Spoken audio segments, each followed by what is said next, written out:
But I really just remember the year 2012 as a whole was kind of a year of upheavals for me.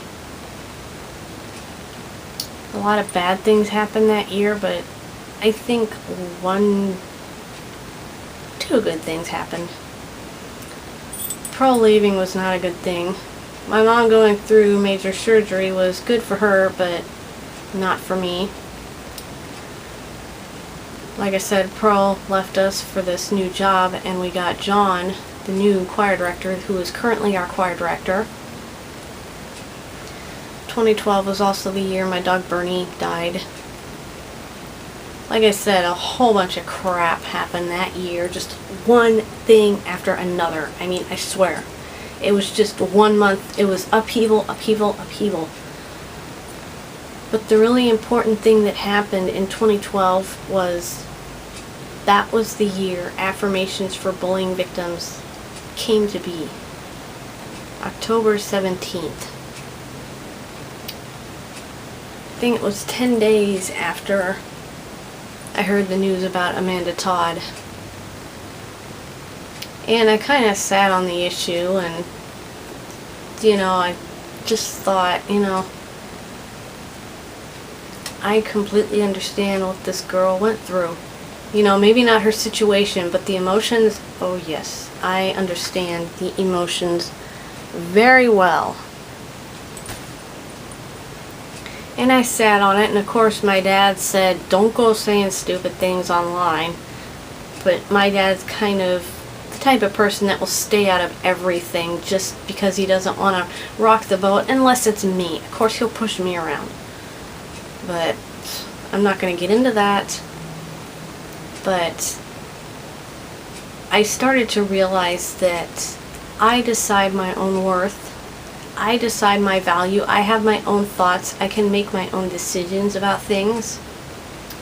And so I wrote the affirmations for bullying victims. And I put it out there.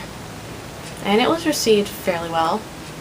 So I told my story. I wrote the full extent of my bullying, and I added it to the site. And people were just shocked.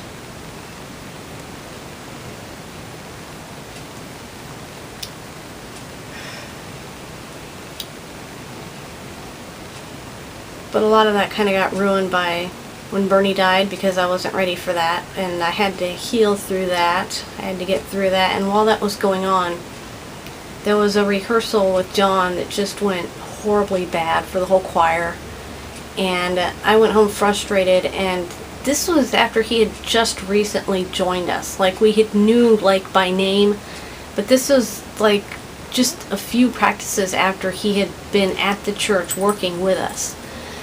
And we had one rehearsal that was just extraordinarily bad. I don't know, everybody was having an off night, I guess. But it's just we couldn't get anything done. Nothing. And I was really frustrated and upset. Because, this was a new director, and all those scars from high school were trying to bite me and nip at me from the past. And trying to say, you're a bad singer, you're bad at this, you're horrible at this, you shouldn't be here. And I fought them off, and when I went home that night, I opened an email, and I just spilled my guts to John about what happened at high school, because he gave us his email address. So I emailed him about it, and I just told him, I said, I know the music, it's just the reason that I kept messing up is because when people around me mess up, I am so afraid to stick out that I will sing the wrong note with them by reflex. I have no control of it. Just like you can't control it when you jerk your hand back if you touch something too hot. I have no control of this reflex. And I told him why. I just spilled my guts, like I said. And he emailed me back, and he said, thank you for telling me about your fears. You didn't deserve that. Something to that effect. And he's like, I really want to walk with you through healing from this. And immediately I got this vibe that I can trust this guy. I can really trust this guy. Because, he answered my email. He took time to sit down and answer my email. And, it was not a short email, so, excuse me. So I could tell that he had read the whole thing. I mean, it was a long email. It was not a short little 2-sentence. No. And that was that Thursday night, and the following Sunday, I saw him come in to the hall where we go to warm up and practice before we go into church, because we warm up and we practice some things for a few minutes, and then we go on over to the church and we sing for real.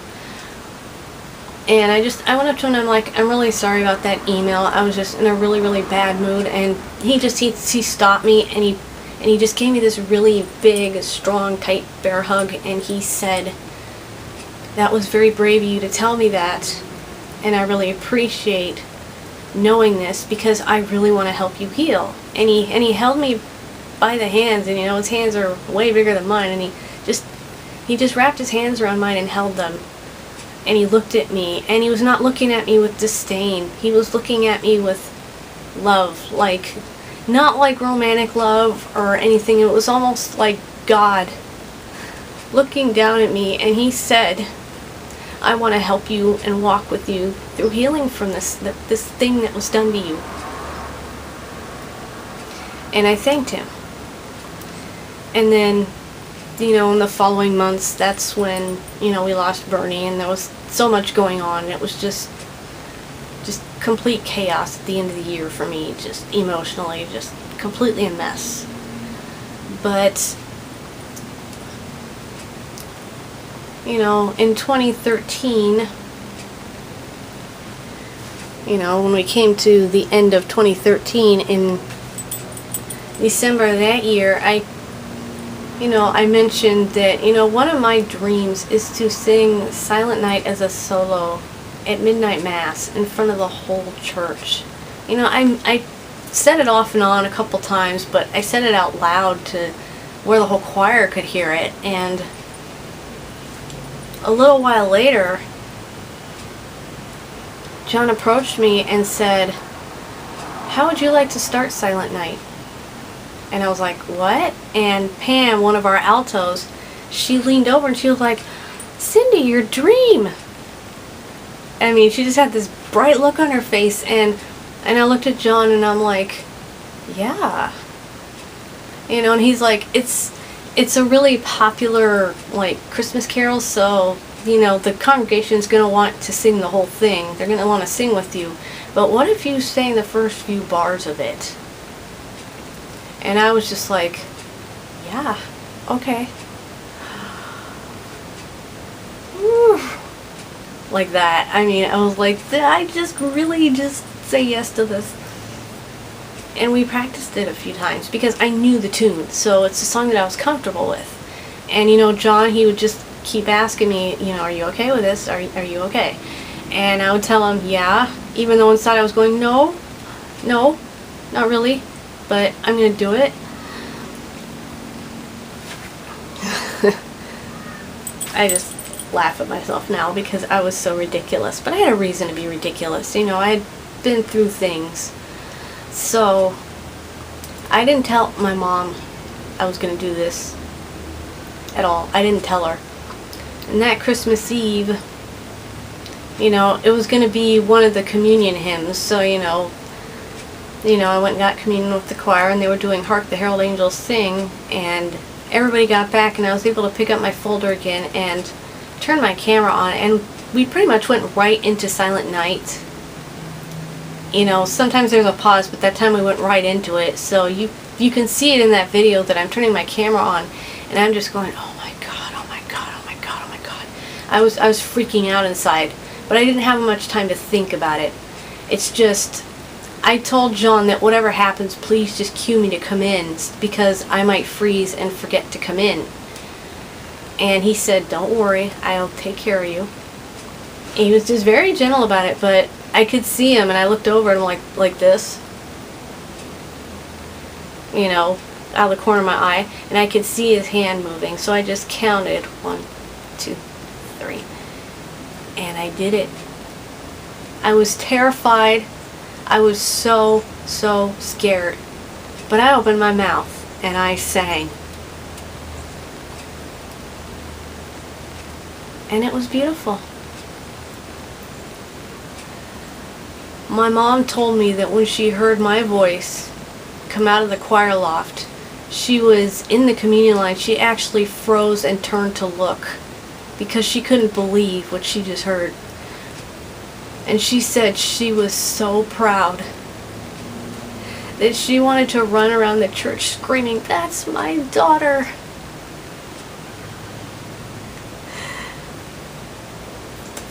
I mean, that was my Christmas present for her. And it was a Christmas present to me. Because I faced my worst fear, my absolute worst, most horrible fear. I faced it.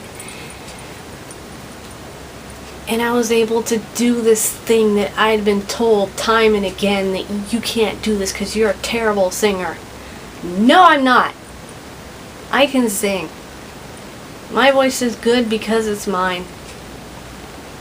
And I showed my church that. I showed my choir that. I showed my choir director that.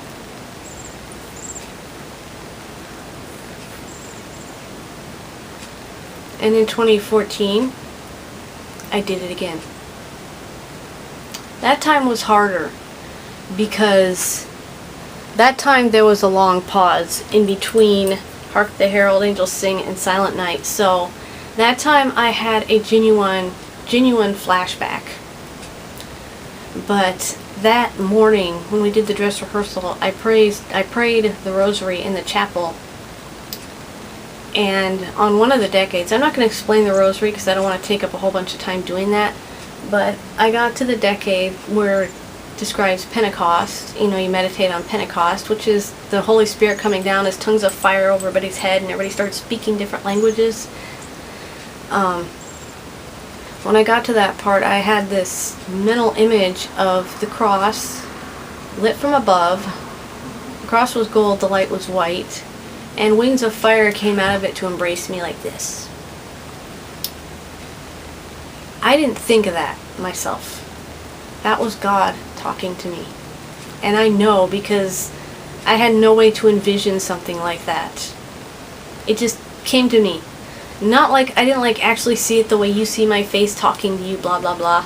It was like, if I say the word cat, you get this mental recollection of a cat. You know, it was like that, but it was very, very specific what I saw. And if I was a painter, I would paint it, but I don't have those kind of skills. So, but I finished the rosary just shaking and crying, and I ran out to John, and I was talking a mile a minute. I was talking like this. I was so excited. I was like, oh my gosh.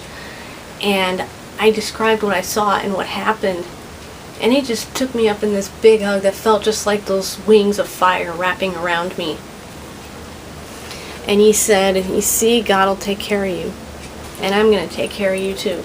You're going to be okay tonight. You're going to do this. Maybe it'll be a little easier this year than it was last year. It ended up being a bit harder in a way, but while I was standing there having those flashbacks, you know, at midnight mass, you know, everybody finished communion and we were just, you know, waiting for the right time to finish Hark the Herald Angels Sing so that we could move on to Silent Night. And I turned my camera on and I forgot about it. So you can see me like going through this where I'm like shifting my weight foot to foot and my eyes are shut because I was afraid that I would open them and see that classroom and that teacher and those kids again. I was in a full-on flashback. I literally thought I was back in high school. And I kind of went like this real quick to look to see that I was still in the church, and then I kept kind of contorting and moving around and stimming and stuff like that. And I thought of that vision of the cross and wings of fire. And I felt that embrace again. I called upon God to help me because I just said, my Lord, I'm scared. Please help me. You know, just like I did when I prayed that afternoon, I gave my fear to Him and He took care of me. So when it was time to sing, I opened my eyes and the flames of those wings was in them. I can see it on my video. I can see it on myself. And I did it again. Silent night, holy night. Just like that. Because John said sing big. So sing bigger than I usually do. And I stood up to my fear again. Another step up the ladder of facing this damage done to me. And it taught me that no matter what your past does to you, either you can let it destroy you, or you can turn it into a stepping stone.